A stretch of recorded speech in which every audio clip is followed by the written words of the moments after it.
Father, there shall come upon him a shift. There will be a shift.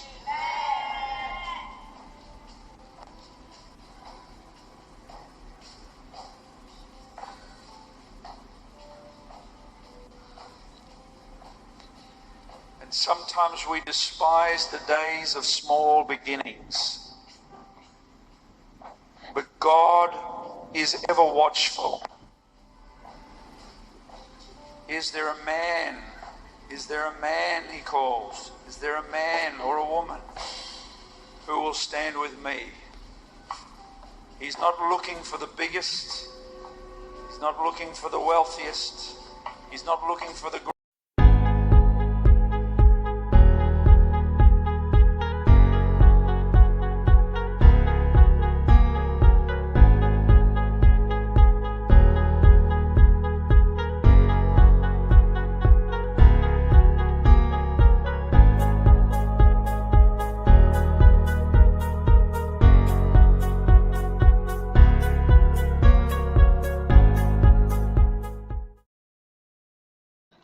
Shalom Saints, welcome to today's special broadcast.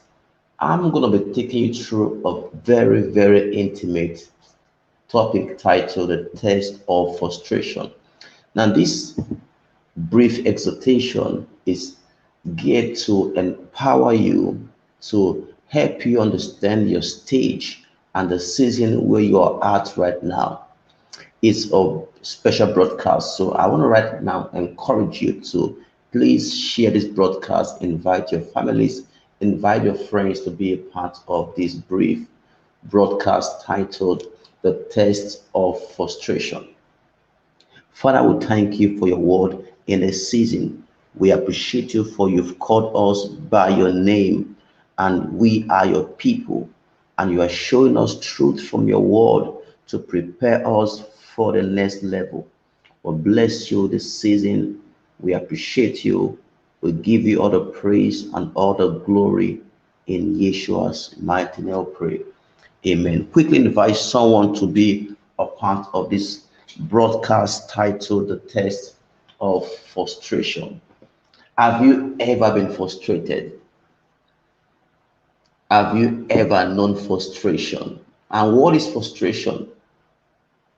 Frustration is a feeling you get when your accomplishments or your efforts is being inhibited, challenged, or fought against by an external force. The feeling of frustration is one that can wear you out. It can get you to complain, grumble, become discouraged, disillusioned, and bitter at life. Every one of us have faced seasons in life where we got so frustrated, we felt like giving up. As a matter of fact, you can get so frustrated, you begin to walk in the flesh. You become carnal because why? Frustration is at work in you.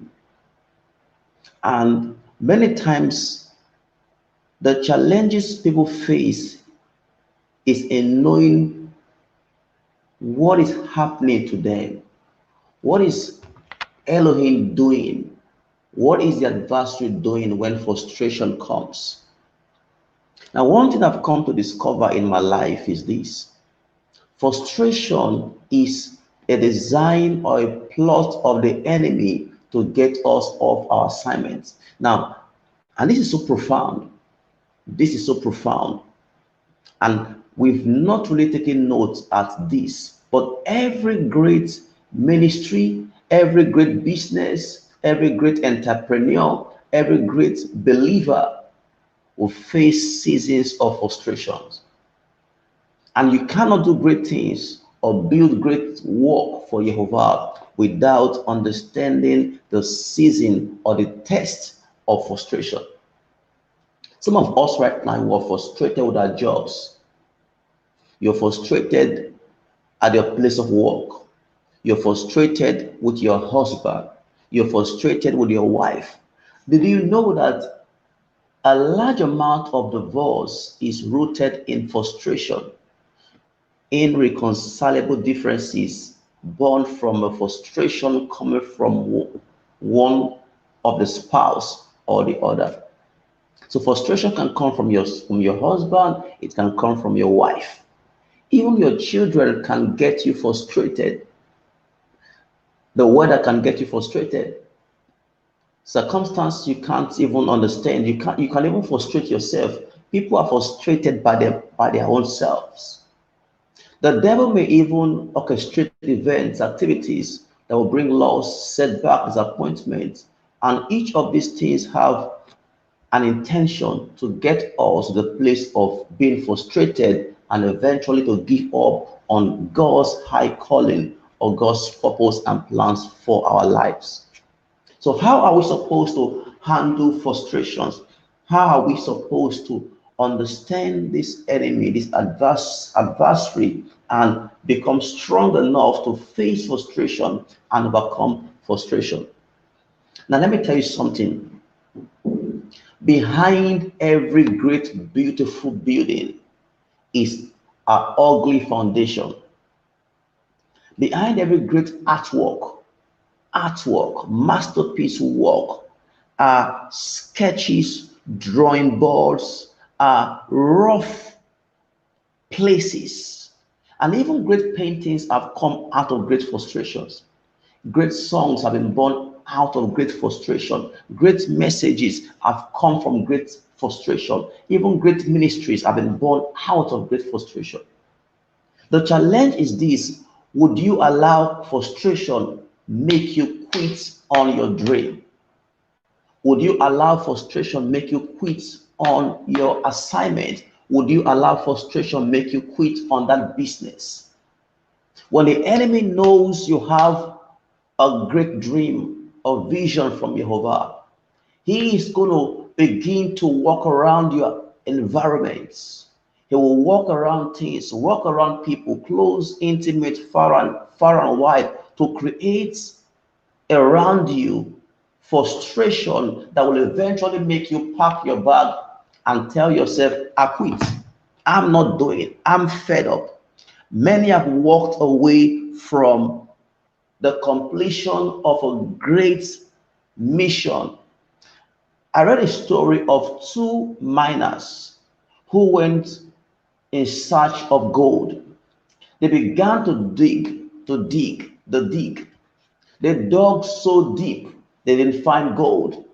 One of them thought to himself, oh, I'm frustrated, what a mistake. He packed his bag and said, hey, I'm not digging again. I quit at this point. He got frustrated because his effort to find gold was proven futile. But the other one remained.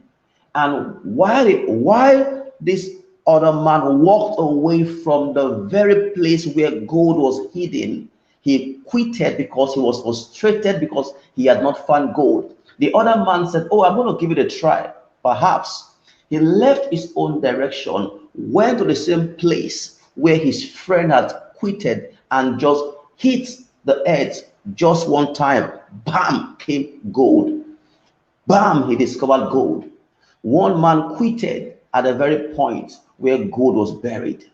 Frustration is a design to make us quit on the promise of Jehovah, to make us quit on our ministry. See, I've had several times when the adversary wanted me to quit. I've known frustration. As a matter of fact, I was in ministry when my mom, my awesome, beautiful mom, died. During those seasons of her death, things were so rough for me. I got so frustrated, I felt like quitting. But many times, because we cannot explain or give interpretation to the present course of our life, we seem to allow others give us wrong interpretation, and wrong interpretation will never bet in you the faith to rightfully divide what Jehovah is doing in your life and through your journey. I stayed put. I kept on doing what I believe Jehovah has called me to do. Several times. And let me tell you this very important information. There are times when we're preparing for a service, preparing for a Shabbat service, or preparing for the discipleship training program, or preparing for big meetings. After I'm prepared, I'm getting set for this meeting. And then what happens? We are told power just gone off. The generator is not working. And then we'll begin to run around. How do we fix the generator? Even before major Sabbath Holy Convocation broadcasts, we've oftentimes faced frustration where the electricity just wouldn't work. The internet connection just wouldn't work. We are broadcasting and then bam, connection is lost. And here you are with a powerful message and there is no connection. Here you are preaching a powerful sermon and then the light goes off. Here you are preaching a powerful sermon. There's noise in the atmosphere. There's a baby crying, a child crying, and then you're like, "Oh, Jehovah, I just feel like shutting down this thing and then going away." You see, other times you're frustrated because all of the effort you're making, you're not seeing the fruit in people. And that is one other major frustration. When we do not see the fruit of our effort in people, the devil tells us, "Oh, quit and walk away." People's lack of response, people's lack of participation can even get you frustrated. But in all of these, we must learn to see frustration for what it is. For every high calling, there will be great frustration. For every high calling, there will be great frustration. It will be frustration from your marriage, frustration from your finances, frustration from your children, from your grandchildren, financial frustration, technical frustration, mental frustration, circumstantial frustration, workplace frustration, colleague frustration, grandparent frustration, societal frustration. All of these things will interwove to make you do what? Pack your bag and walk away from your dream. The reason why many dreams never came true was because men became frustrated and they gave up on their dreams. The challenge Jehovah is placing in our heart is to learn to laugh at frustration. Learn to laugh when you put the car key in that car and it refuses to start. And here you are on a course to a very important meeting. Have you been there? You are on a way to the very important meeting and the car refuses to start. All of this is the enemy's plot to frustrate you so you become discouraged. And even I share with us today, see, discouragement precedes frustration. People become discouraged when frustrated, when they allow frustration get hold of their hearts. So the idea is this: why am I frustrated? Why am I being frustrated? Why am I constantly facing things to make me frustrated? Because the adversary wants you to give up and walk away. That's the plan of the enemy. He wants you and I to give up and walk away. Quickly, let me show you a story from the life of Elijah. Elijah was a great prophet of Jehovah. He was used mightily to end the reign of the prophet of Baal.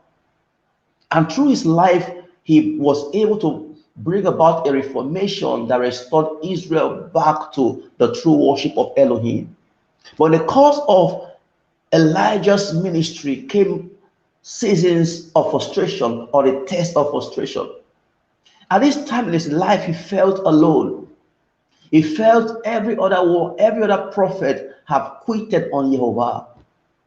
Elijah felt isolated. Elijah felt drained. Elijah felt like giving up. At this time in his life, Jezebel is once again challenging Elijah after the great challenge on Mount Carmel. Now turn with me to First Kings chapter 18. First Kings 18.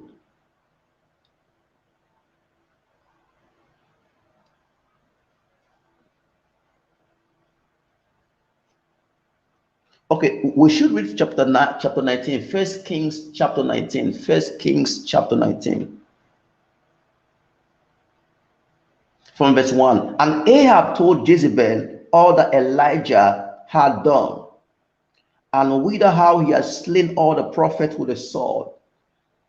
Then Jezebel sent a messenger unto Elijah, saying, So let the gods do to me, and more also, if I make not thy life as a life of one of them by tomorrow about this time.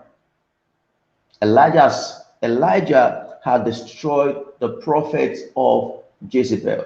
Here comes a messenger bringing a message to Elijah. The goal of the message was to sow the seed of frustration in his heart. And see what it says in verse 3. And when he saw that he arose and went for his life. So he got a message. He arose and went for his life, and came to Bathsheba, which belonged to Judah, and left his servants there. But he himself went a day's journey into the wilderness, and came and sat down under a juniper tree. And he requested for himself that he might die. This is what frustration does. So frustration can make you suicidal. I'm telling you, the voice of frustration tells you you are not doing enough.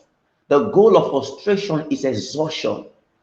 And once you are exhausted with inner emptiness, once you are exhausted with the voice that your performance is worthless, your performance is not good enough, that nobody's hearing you, nobody's watching you, nobody's listening to you, that you remain perpetually at the average, that you remain perpetually a mediocre. This is what frustration says to people, even when they are at the peak of their best.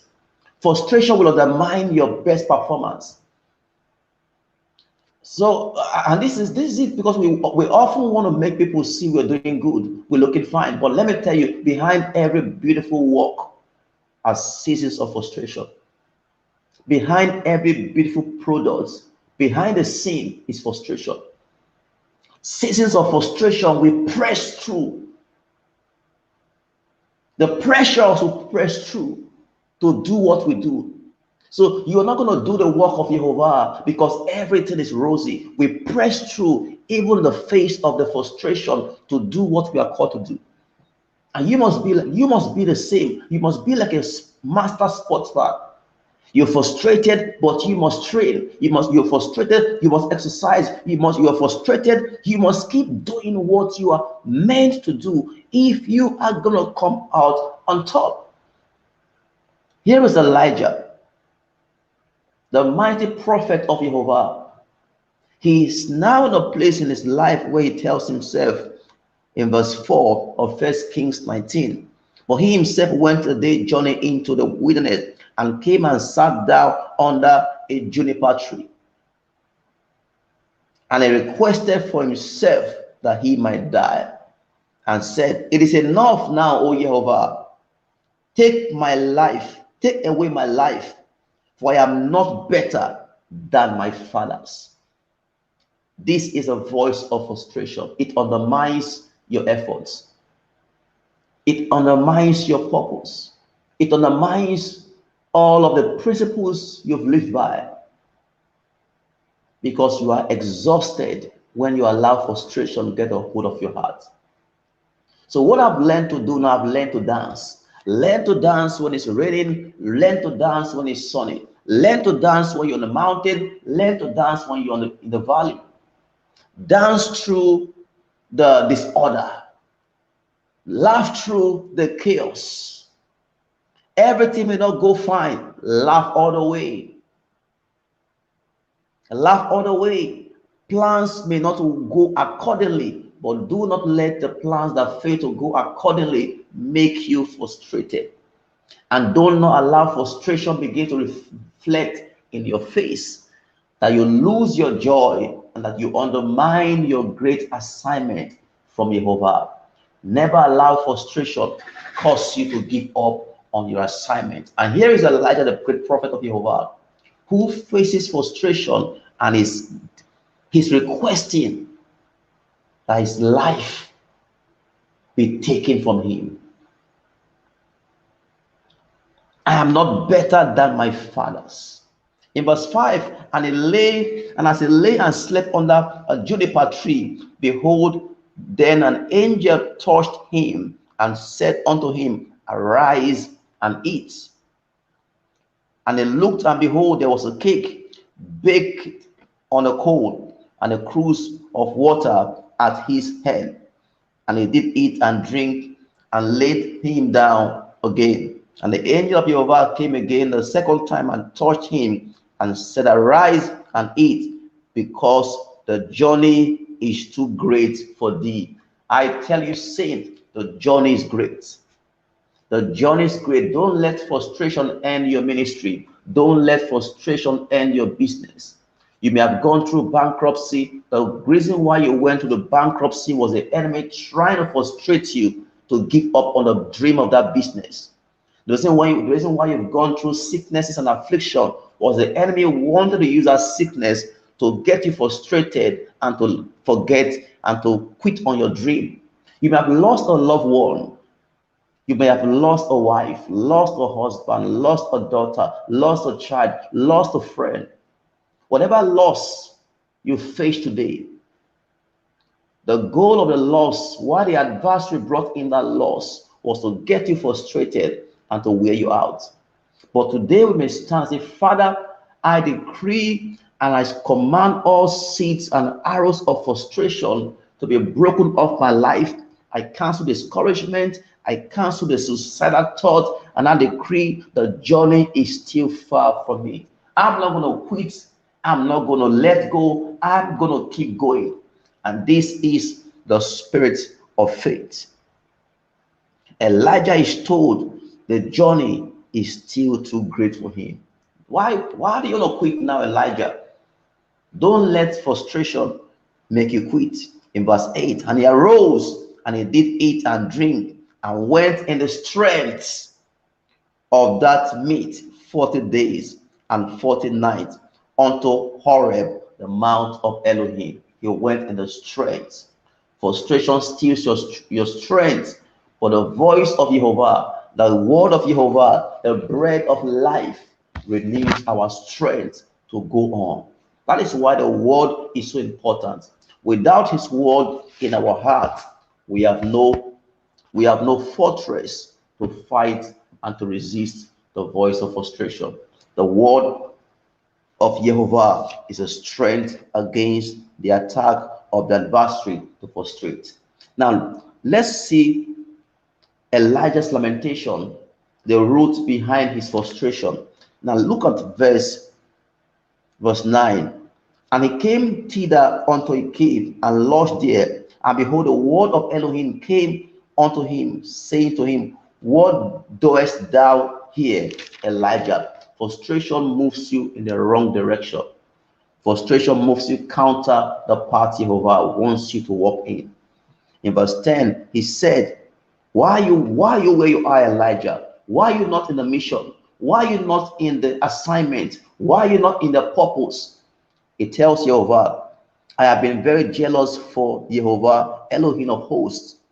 For the children of Israel have forsaken thy covenant, thrown down thine altar, and slain thy prophet with a sword. And I, even I, am left, and they seek my life to take it away. And he said, go forth and stand upon the mount before Jehovah. And behold, Jehovah passed by, and a great and strong wind rent the mountains and break in pieces the rocks before the Lord. For Jehovah was not in the wind, and after the wind an earthquake, but Jehovah was not in the earthquake. And after the earthquake a fire, but Jehovah was not in the fire. And after the fire a still small voice. And it was so, when Elijah heard it, that he wrapped his face in his mantle and went out. And behold, in the entering in of the cave, and behold, there came a voice unto him and said, what doest thou here, Elijah? The voice saying the same thing. What are you doing here, Elijah? That's the voice this evening. What are you doing there? What are you doing here? What are you doing with a pity party group? What are you doing with a complaining group? What are you doing with a grumbling group? What are you doing with a drunk group? What are you doing with your best group? What are you doing with a bitter, angry, and moody, lazy group? What are you doing here? You have an assignment. What are you doing with the wrong company? What are you doing here, Elijah? And he repeats the same thing that got him frustrated.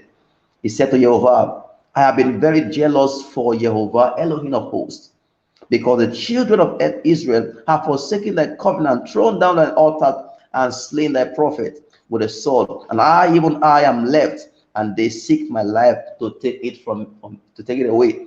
Verse 15. And Jehovah said unto him, go,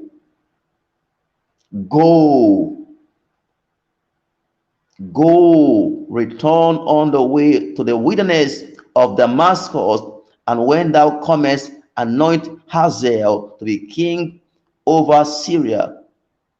Jehu the son of Nimshi shalt thou anoint to be king over Israel. And Elisha the son of Shaphat of Abel Meholah shalt thou anoint to be prophet in thy room. And it shall come to pass that him that escaped the sword of Hazael